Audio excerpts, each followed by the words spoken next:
म्हणजे कसं आहे बघ, आमचा पद्मनाभ अगदी वेळेवर पोहोचणार म्हणजे असं परफेक्ट मॅन होतो त्यांच्या आनंदरावांच्या दृष्टीनं पद्मनाभ. त्याला तू जाऊच दिला नाही. त्यामुळं काय झकमारत आनंदरावांना तुला पाठवावं लागलं. मानलं बरं का, तुला मानला. ये तो शुरुआत है मामा. आगे आगे देखो होता है क्या. पद्मनाभला मी ऑफिसमध्ये पाय ठेवून देणार नाही. त्याच्या मनामध्ये एवढं कार्तिकीविषयी विष पेरत राहणार आहे की तो स्वतः त्या दारूच्या नशेमध्ये बुडून जाईल. आणि मग कुलकर्ण्यांचा हा बिझनेस आहे ना, मी माझ्या ताब्यात घे. वा वा वा वा, क्या बात आहे. तू एक काम कर, अशीच मोठी स्वप्न बघत राहा, मात्र ती पूर्ण कर, पूर्ण कर. तुला सांगतोय, तुला असं एकदम सक्सेसफुल झालेलं मला बी बघायचंय रे. मामा, ही मीटिंग म्हणजे माझ्या सक्सेसची पहिली पायरी होती. आता बघ तू, मी हे सगळं माझ्या मुठीत कसं घेतो.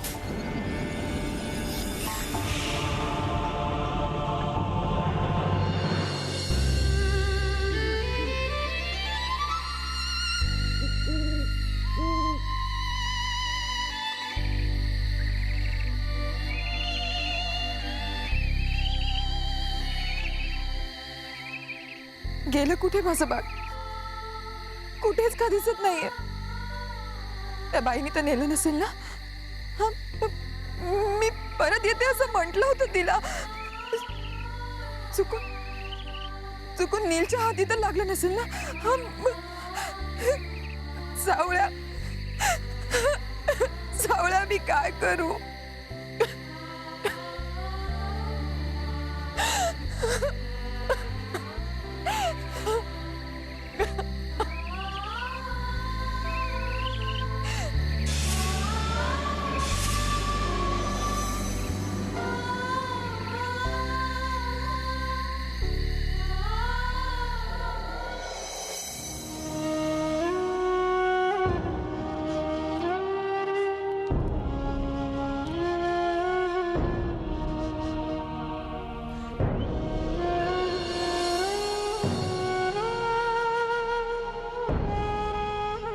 कसे आहेत भाऊजी? जेवले? नाही ग, काहीच खाल्लं नाही. त्याची अवस्था बघवत नाहीये. एकसारखं कार्तिकीबद्दलच बोलतोय. तिने धोका दिला, तिने फसवलं, असंच काही बाई. साहजिकच आहे. जे काही झालं त्याच्यावरती विश्वास ठेवणं आपल्याला कठीण झालं. तर भाऊजींच्या दृष्टीने तर ही खूप मोठी गोष्ट आहे. मनाला खूप लावून घेतले त्यानं. खरं सांगू, कार्तिकीने जे केलं त्यावर अजूनही माझा विश्वास बसत नाहीये. यांना तर एवढा मोठा धक्का बसलाय. तू पाहतेच आहेस ना. मी कार्तिकीला ओळखते ग. ती उगाच असं नाही वागणार. तिच्या अशा वागण्यामागे नक्की काहीतरी कारण असणार.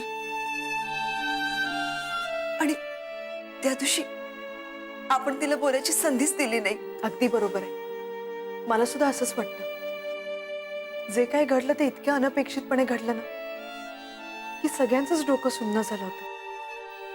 पण नंतर विचार केल्यानंतर असं वाटलं की आपण कार्तिकीला तिची बाजू मांडण्याची एक संधी द्यायला हवी होती.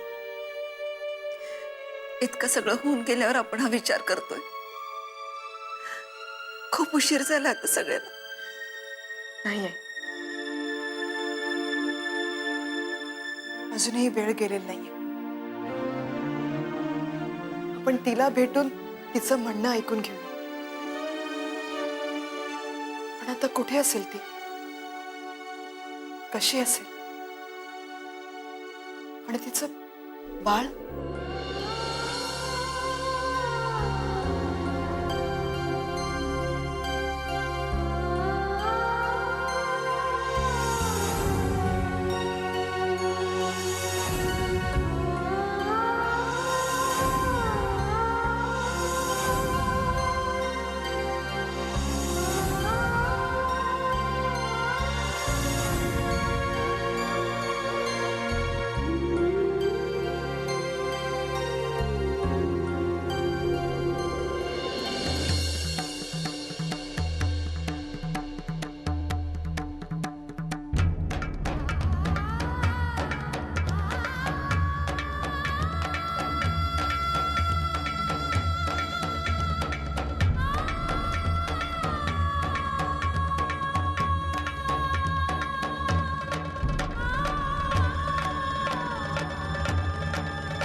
तुझ्याकडे आहे. दे दे दे.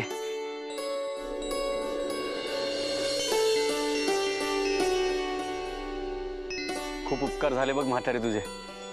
तू याला सांभाळलंस आणि नशीब माझं हे मलाच सापडलं. अरे एक बाई वेडी पिशवी होऊन धावत आली माझ्याजवळ.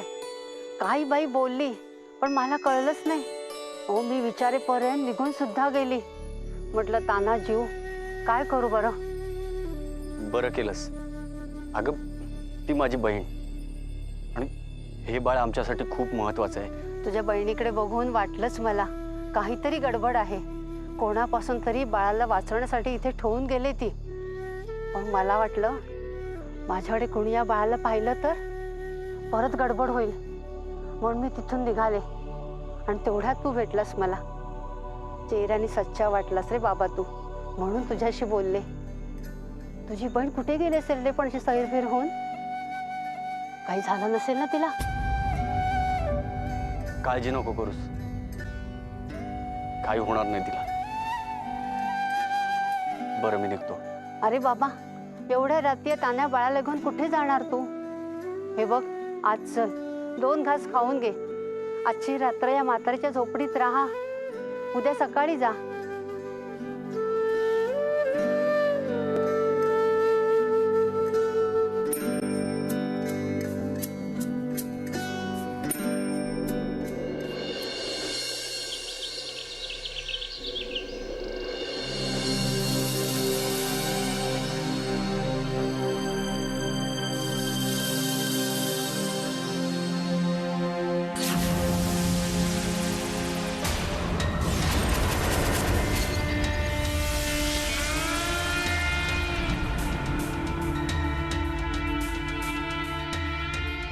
अरे दादा,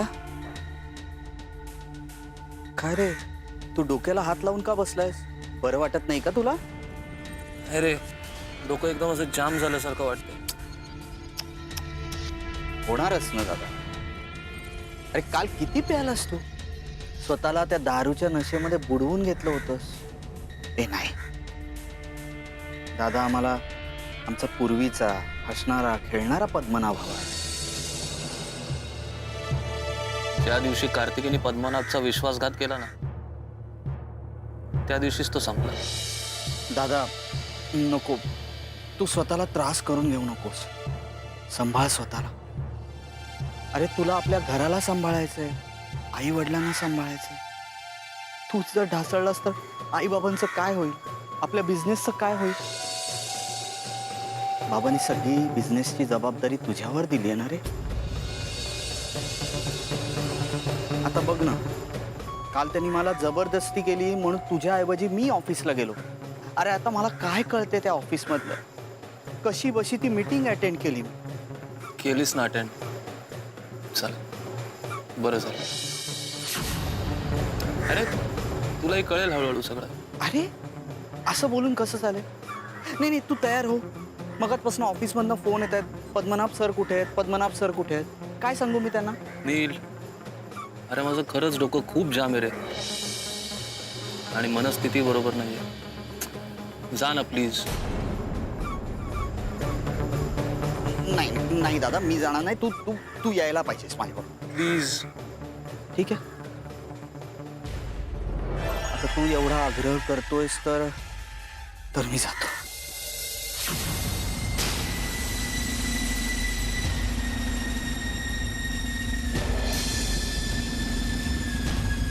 दादा, डोकं खूपच दुखतंय का रे?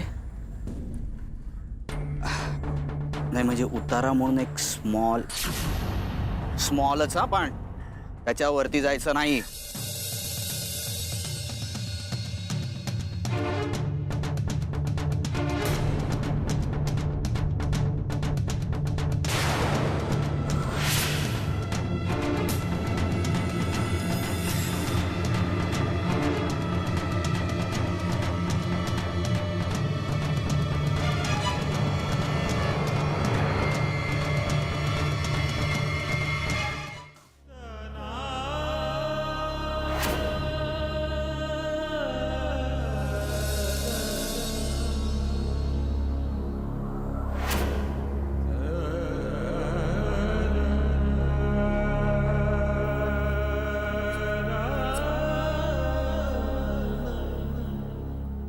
दादा चहा आणले.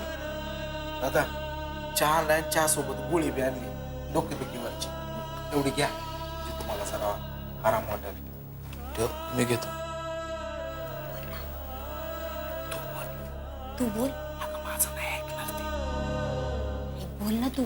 अरे काय झालं असे का तात्काळ उभे? काही बोलायचंय का?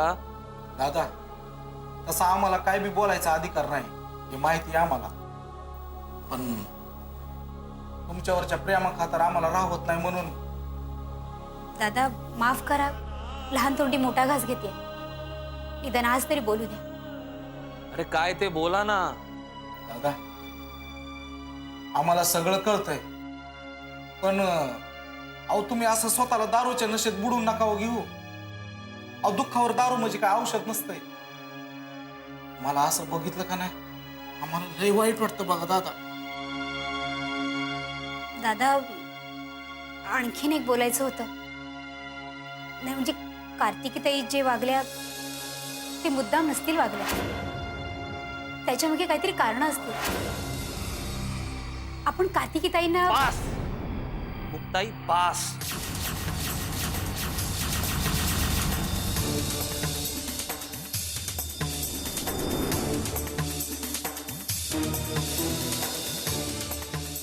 किती वेळा सांगितलं मला त्या बाईचा विषय हा घरात माझ्या समोर नकोय. कळत नाही? आणि काय दुसरं काय कारण असणार आहे की ती आपल्याशी असं वागली?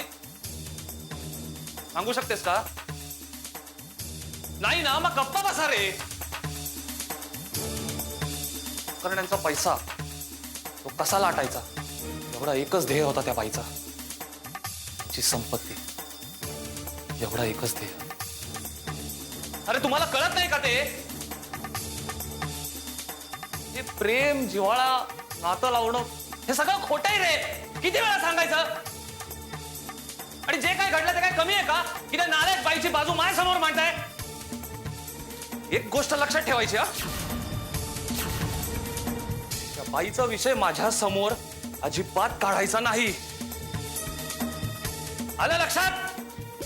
हो दादा आलं, आणि आम्हाला माफ करा. आम्ही याच्या पुढे हा विषय नाही काढला.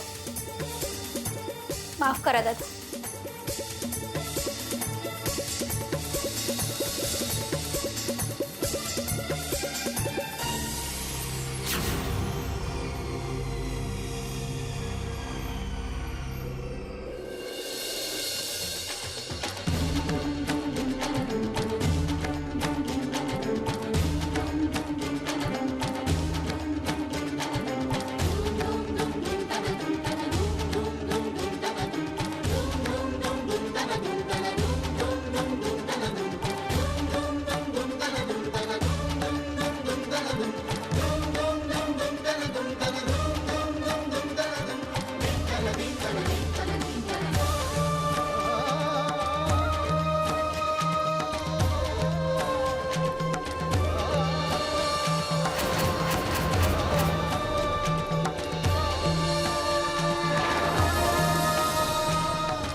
कार्तिकी, खरं तर तुझ्या या बाळाला मॅच सांभाळायला हवं, पण ते त्याच्यासाठी योग्य ठरणार नाही. सुरक्षित असलेल्या ठिकाणी त्याला पोहोचवणं माझ्यासाठी आता महत्त्वाचं आहे. म्हणून मी बाळाला अनाथ आश्रमात ठेवणार आहे. त्याबद्दल मला माफ कर.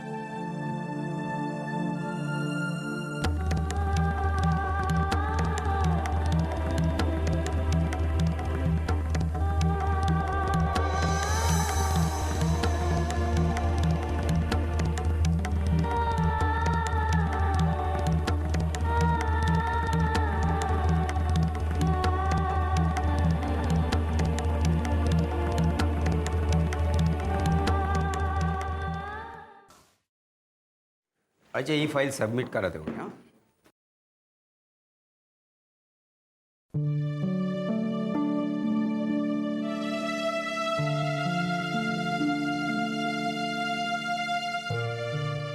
नमस्कार साहेब. नमस्कार. या बाळाला तुमच्या अनाथ आश्रमात दाखल करायचं आहे. अजा बस आहे ते.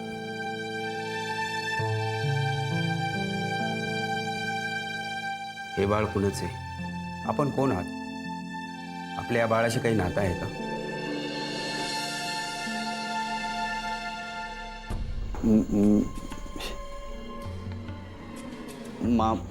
नाही म्हणजे मला हे मंदिरात सापडलं, खूप रडत होतो हो. अरे बाबा नाही, ओले ओले ओले.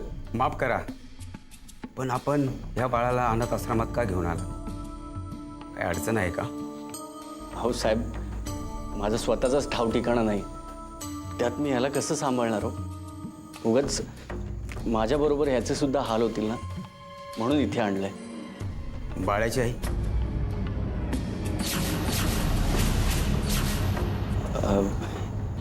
आई तिलाच शोधायचं हो, म्हणजे हरवली असेल कदाचित.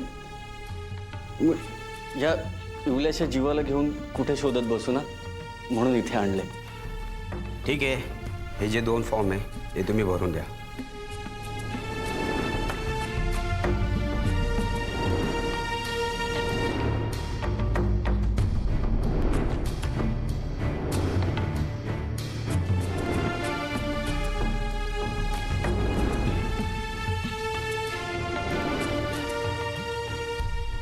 धन्यवाद साहेब. मी जमेल तसं बाळाला भेटायला येत जाईन. काळजी घ्या त्याची. ठीक आहे. साहेब 1 मिनिट.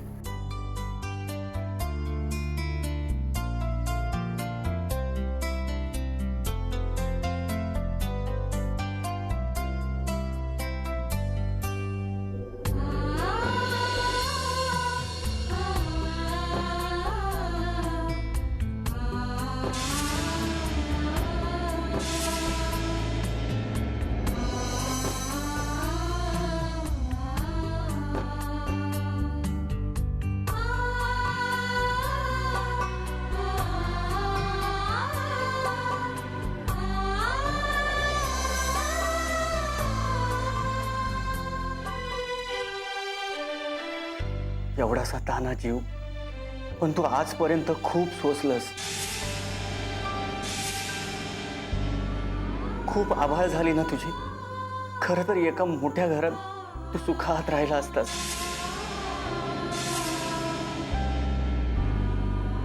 पण आज तुला इथं ठेवण्या वाचून मला पर्याय नाही. पण तू स्वतःला अनाथ समजू नकोस. तुला तुझं हक्काचं घर मिळवून द्यायच्या तुझ्या आईच्या लढाईत मीही होतो.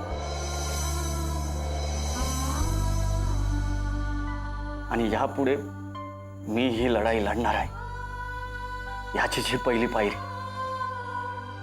तुला इथून पुढे तुझं हक्काचं घर मिळेल, माझ्यावर विश्वास ठेव.